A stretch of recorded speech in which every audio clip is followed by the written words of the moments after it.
तो अब सवाल यह है कि शिक्षा में सुधार के लिए जो आंदोलन शुरू हुआ उसमें से निकल कर क्या आया। आंदोलन करने में कोई बुराई नहीं है और बुराई हो ही नहीं सकती है। यह देश तो आंदोलनकारियों का देश है। इस अभियान में शामिल राजनीति, समाज, शिक्षा से जुड़े लोगों ने देश के सामने क्या कोई मॉडल रखा, यह महत्वपूर्ण सवाल आज है। क्या बताया कि भारत में पेपर लीक रोकने का यह मॉडल होना चाहिए। मंच पर एक से बढ़कर एक मौजूद थे, एक से बढ़कर एक प्रोफेसर, एक से बढ़कर एक कलाकार, एक से बढ़कर एक सियासतदान। और बोलकर क्या गए, कौन सा रोड मैप रख के गए। कोई भगवान राम के बारे में आपत्तिजनक टिप्पणी कर रहा है, कोई भारत माता का मजाक उड़ा रहा है, कोई प्रधानमंत्री को गाली देने में व्यस्त है, कोई खाने के मेनू समझाने में लगा हुआ है और समझने में लगा हुआ है। किसी को कश्मीर में धारा 370 की वापसी चाहिए थी, किसी को भारत को नेपाल बनाने की जल्दी थी, किसी को संसद तोड़ने की जल्दी थी, किसी को सरकार गिराने की जल्दी थी। पहले धर्मेंद्र प्रधान का इस्तीफा मांग रहे थे, फिर प्रधानमंत्री नरेंद्र मोदी का इस्तीफा मांगने लगे, फिर उन पर अभद्र टिप्पणी करने लगे। शिक्षा के नाम पर शुरू हुए इस आंदोलन में क्या नहीं हुआ। इस तरह की बातें किसी आंदोलन में तब कही जाती है जब आंदोलन का उद्देश्य भटक जाता है, नहीं तो इतनी सतही बातें कौन करेगा बताइए। और जब उन बातों को हम उजागर करेंगे तो आप तरह तरह के नाम पुकारेंगे और आपको लगता है इससे हमें कोई फर्क पड़ जाएगा। जब आपके पास ठोस मुद्दा हो तो आप हर सांस में अपने उस मुद्दे पर बार बार कहते हैं, हर बार कहते हैं। हो सकता है इस आंदोलन में शामिल कुछ लोगों का उद्देश्य भारत में शिक्षा व्यवस्था को ठीक करना हो, और होनी भी चाहिए। इसमें किसी तरह की कोई हमें जो है शंका नहीं है, कोई पसोपेश नहीं है। लेकिन अफसोस के साथ कहना पड़ता है कि ऐसा हो ना सका। और संदेह तब और बढ़ जाता है जब बीते कुछ सालों में एक से चेहरे प्रदर्शन के मुख्य मंच पर दिख जाते हैं। जहां प्रदर्शन वहां हम, हर मंच पर ये पहुंच जाते हैं। एक ही पैटर्न, इनके भाषण का ढांचा भी बिल्कुल वैसा का वैसा, शब्द भी इधर उधर नहीं करते। और मैं अब आपको नाम गिनवाती हूं, खाली बातें नहीं करूंगी। इन नामों को सुनकर जब आप आंख बंद करेंगे तो हर प्रदर्शन में आपको इनकी तस्वीरें याद आ जाएंगी। ऐसा लगेगा जैसे डेजा वू है। आप डेजा वू समझते हैं ना? डेजा वू मतलब आपको लगता है अरे ये तो पहले हो चुका है, बिल्कुल ऐसा का ऐसा, बिल्कुल ये चीज जो है वो मेरे साथ, अब ये ऐसा बोल रहा है, अरे इसने तो पहले भी कहा था। उसे डेजा वू कहते हैं। वो आभास कि ये पहले हो चुका है। और ये आंदोलन भी वैसा ही है, डेजा वू की तरह। अब आंख बंद कीजिए और मैं नाम कहती हूं, और उस नाम को कहीं और फिट करने की कोशिश कीजिएगा। अगर आपको यह नाम कहीं और फिट ना होता हुआ दिखाई दे तो समझ लीजिएगा कि ये बात गलत है। ठीक है, बंद कीजिए आंखें। योगेंद्र यादव, खोल दीजिए आंखें। कहां कहां नजर आया आपको? बीते कुछ सालों में सरकार विरोधी एक प्रदर्शन बता दीजिए जहां पर यह शख्स नजर ना आया। अरुंधति राय, भारत ही का खाकर भारत से कश्मीर को अलग करने की सोच रखने वाली यह मोहतरमा, एक प्रदर्शन बता दीजिए जहां ना दिखी हो। राकेश टिकैत, कहने को किसान नेता हैं, लेकिन आजकल छात्रों के मामले में भी बड़े जानकार हो गए हैं। गुरनाम सिंह चढ़ूनी, स्वरा भास्कर, चंद्रशेखर, प्रशांत भूषण, वृंदा करात, डी राजा, शबाना आजमी, हन्नान मुल्ला, प्रकाश राज और 3 वामपंथी पार्टियों के ये छात्र संगठन AISF, SFI और आयसा। ये नाम सुनकर और जंतर मंतर पर प्रदर्शन को देखकर आपको सच में ऐसा नहीं लगा कि ये तो पहले भी हो चुका है? बिल्कुल ऐसी की ऐसी चीज, यही तरीका। कुछ एक चेहरे कुछ नए हो सकते हैं, कुछ मुखौटे नए हो सकते हैं। सीएए से लेकर सोनम वांगचुक के आंदोलन तक ये सभी चेहरे हर आंदोलन में दिख जाते हैं। जैसे कोई शिक्षा का एक्सपर्ट होता है, कोई खेल का एक्सपर्ट होता है, कोई विदेश मामलों का एक्सपर्ट होता है, वैसे ये लोग आंदोलन के एक्सपर्ट हैं। जहां देखा आंदोलन वहां पहुंच गए हम। अब एक ही चेहरा जो सीएए प्रोटेस्ट में दिखा, किसान आंदोलन में दिखा, अब सोनम वांगचुक के आंदोलन में भी दिख रहा है, सीजेपी में भी दिखाई दे रहा है। उसे आप क्या कहेंगे, क्या अपेक्षा रखेंगे? मैं सवाल कर रही हूं कि वो किस मुद्दे की बात करेगा। उसका तो एक ही मुद्दा है ना, सरकार को गिरा दो, मोदी को हटा दो। और मैं तो कह रही हूं वो भी आप कर सकते हैं जब मुद्दा बहुत मजबूत हो। लेकिन आपका मुद्दा तो भारत माता होती है, आपका मुद्दा तो सीता के पति होते हैं। रटे रटाए एजेंडा, एक जैसे चेहरे, एक जैसे भाषण। आधुनिक भारत के इतिहास के 3 आंदोलन को मैं आपको याद दिलाती हूं। भारत छोड़ो आंदोलन, जिसमें महात्मा गांधी के नेतृत्व में आजादी की लड़ाई लड़े नेताओं का एकमात्र एजेंडा था, भारत से अंग्रेजों को बाहर निकलना होगा। दूसरा संपूर्ण क्रांति आंदोलन, जयप्रकाश नारायण के इस आंदोलन की शुरुआत तब की प्रधानमंत्री इंदिरा गांधी की नीतियों के खिलाफ हुई थी। तीसरी अन्ना आंदोलन, अन्ना हजारे ने भ्रष्टाचार के खिलाफ जन लोकपाल बनाने की मांग को लेकर वो आंदोलन किया। भारत छोड़ो संपूर्ण क्रांति सफल हुई क्योंकि दोनों आंदोलन में आम जन जुड़े थे। अन्ना आंदोलन कुछ हद तक सफल हुआ। ऐसा नहीं था कि उस आंदोलन में जनता नहीं जुड़ी थी, लेकिन उस आंदोलन में निकले नेताओं ने लोगों को के भरोसे को तोड़कर जो कस्में खाई थी उनसे यू टर्न ले लिया। और आज वो ही चेहरे जो कह रहे थे हमें मौका तो दो, हम सूरत बदल कर रख देंगे, वही प्रदर्शन में दिख रहे हैं। उनका चेहरा जब आपके साथ दिखेगा, आपके मतलब वो तमाम लोग जो कह रहे हैं अब हम आ रहे हैं सड़कों पर, तो आंदोलन पर भरोसा रहेगा? बताइए।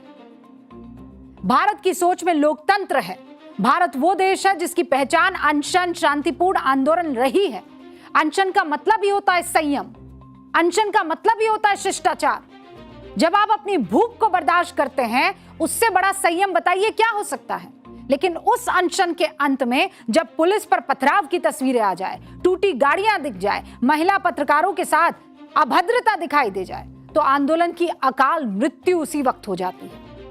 इसके लिए जिम्मेदार वही किरदार है जो हर आंदोलन में अपना एजेंडा लेकर पहुंच जाते हैं। आज संसद के बाहर भी सियासत गर्म रही। वैसे तो अब सवाल यह है कि शिक्षा में सुधार के लिए जो आंदोलन शुरू हुआ, उसमें से निकल कर क्या आया? आंदोलन करने में कोई बुराई नहीं है और बुराई हो ही नहीं सकती है। यह देश तो आंदोलनकारियों का देश है। इस अभियान में शामिल राजनीति, समाज, शिक्षा से जुड़े लोगों ने देश के सामने क्या कोई मॉडल रखा? यह महत्वपूर्ण सवाल आज है। क्या बताया कि भारत में पेपर लीक रोकने का यह मॉडल होना चाहिए? मंच पर एक से बढ़कर एक मौजूद थे, एक से बढ़कर एक प्रोफेसर, एक से बढ़कर एक कलाकार, एक से बढ़कर एक सियासतदान। और बोलकर क्या गए? कौन सा रोड मैप रख के गए? कोई भगवान राम के बारे में आपत्तिजनक टिप्पणी कर रहा है, कोई भारत माता का मजाक उड़ा रहा है, कोई प्रधानमंत्री को गाली देने में व्यस्त है, कोई खाने के मेनू समझाने में लगा हुआ है और समझने में लगा हुआ है।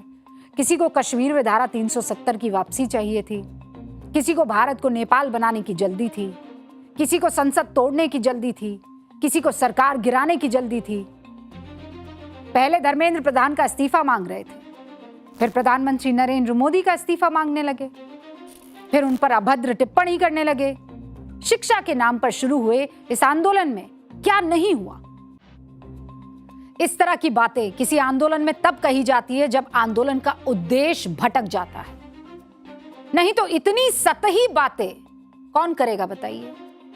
और जब उन बातों को हम उजागर करेंगे तो आप तरह तरह के नाम पुकारेंगे और आपको लगता है इससे हमें कोई फर्क पड़ जाएगा? जब आपके पास ठोस मुद्दा हो तो आप हर सांस में अपने उस मुद्दे पर बार बार कहते हैं, हर बार कहते हैं। हो सकता है इस आंदोलन में शामिल कुछ लोगों का उद्देश्य भारत में शिक्षा व्यवस्था को ठीक करना हो, और होनी भी चाहिए। इसमें किसी तरह की कोई हमें जो है शंका नहीं है, कोई पसोपेश नहीं है। लेकिन अफसोस के साथ कहना पड़ता है कि ऐसा हो ना सका, और संदेह तब और बढ़ जाता है जब बीते कुछ सालों में एक से चेहरे प्रदर्शन के मुख्य मंच पर दिख जाते हैं। जहां प्रदर्शन वहां हम, हर मंच पर ये पहुंच जाते हैं। एक ही पैटर्न, इनके भाषण का ढांचा भी बिल्कुल वैसा का वैसा, शब्द भी इधर उधर नहीं करते। और मैं अब आपको नाम गिनवाती हूं, खाली बातें नहीं करूंगी। इन नामों को सुनकर जब आप आंख बंद करेंगे तो हर प्रदर्शन में आपको इनकी तस्वीरें याद आ जाएंगी। ऐसा लगेगा जैसे डेजा वू है। आप डेजा वू समझते ना? डेजा वू मतलब आपको लगता है अरे ये तो पहले हो चुका है, बिल्कुल ऐसा का ऐसा, बिल्कुल ये चीज जो है वो मेरे साथ, अब ये ऐसा बोल रहा है, अरे इसने तो पहले भी कहा था। उसे डेजा वू कहते हैं। वो आभास कि ये पहले हो चुका है, और ये आंदोलन भी वैसा ही है, डेजा वू की तरह। अब आंख बंद कीजिए और मैं नाम कहती हूं, और उस नाम को कहीं और फिट करने की कोशिश कीजिएगा। अगर आपको यह नाम कहीं और फिट ना होता हुआ दिखाई दे तो समझ लीजिएगा कि ये बात गलत है। ठीक है, बंद कीजिए आंखें। योगेंद्र यादव, खोल दीजिए आंखें। कहां कहां नजर आया आपको? बीते कुछ सालों में सरकार विरोधी एक प्रदर्शन बता दीजिए जहां पर यह शख्स नजर ना आया। अरुंधति राय, भारत ही का खाकर भारत से कश्मीर को अलग करने की सोच रखने वाली ये मोहतरमा, एक प्रदर्शन बता दीजिए जहां ना दिखी हो। राकेश टिकैत, कहने को किसान नेता है, लेकिन आजकल छात्रों के मामले में भी बड़े जानकार हो गए हैं। गुरनाम सिंह चड़ूनी, स्वरा भास्कर, चंद्रशेखर, प्रशांत भूषण, वृंदा करात, डी राजा, शबाना आजमी, हन्नान मुल्ला, प्रकाश राज और 3 वामपंथी पार्टियों के ये छात्र संगठन AISF, SFI और आयसा। ये नाम सुनकर और जंतर मंतर पर प्रदर्शन को देखकर आपको सच में ऐसा नहीं लगा कि ये तो पहले भी हो चुका है? बिल्कुल ऐसी की ऐसी चीज, यही तरीका। कुछ एक चेहरे कुछ नए हो सकते हैं, कुछ मुखौटे नए हो सकते हैं। CAA से लेकर सोनम वांगचुक के आंदोलन तक ये सभी चेहरे हर आंदोलन में दिख जाते हैं। जैसे कोई शिक्षा का एक्सपर्ट होता है, कोई खेल का एक्सपर्ट होता है, कोई विदेश मामलों का एक्सपर्ट होता है, वैसे ये लोग आंदोलन के एक्सपर्ट हैं। जहां देखा आंदोलन वहां पहुंच गए हम। अब एक ही चेहरा जो CAA प्रोटेस्ट में दिखा, किसान आंदोलन में दिखा, अब सोनम वांगचुक के आंदोलन में भी दिख रहा है, CJP में भी दिखाई दे रहा है। उसे आप क्या कहेंगे, क्या अपेक्षा रखेंगे? मैं सवाल कर रही हूं कि वो किस मुद्दे की बात करेगा। उसका तो एक ही मुद्दा है ना, सरकार को गिरा दो, मोदी को हटा दो। और मैं तो कह रही हूं वो भी आप कर सकते हैं जब मुद्दा बहुत मजबूत हो। लेकिन आपका मुद्दा तो भारत माता होती है, आपका मुद्दा तो सीता के पति होते हैं। रटे रटाए एजेंडा, एक जैसे चेहरे, एक जैसे भाषण।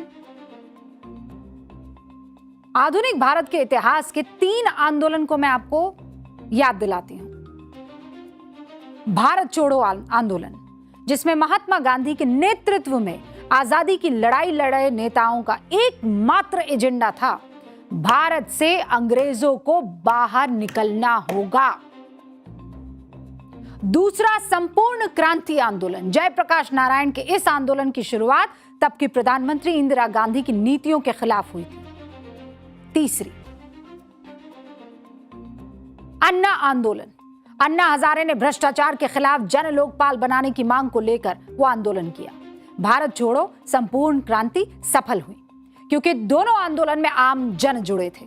अन्ना आंदोलन कुछ हद तक सफल हुआ। ऐसा नहीं था कि उस आंदोलन में जनता नहीं जुड़ी थी, लेकिन उस आंदोलन में निकले नेताओं ने लोगों को के भरोसे को तोड़कर जो कस्में खाई थी उनसे यू टर्न ले लिया।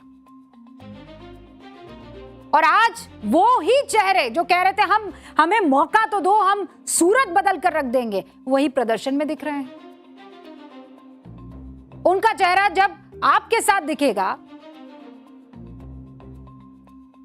आपके मतलब वो तमाम लोग जो कह रहे हैं अब हम आ रहे हैं सड़कों पर, तो आंदोलन पर भरोसा रहेगा? बताइए।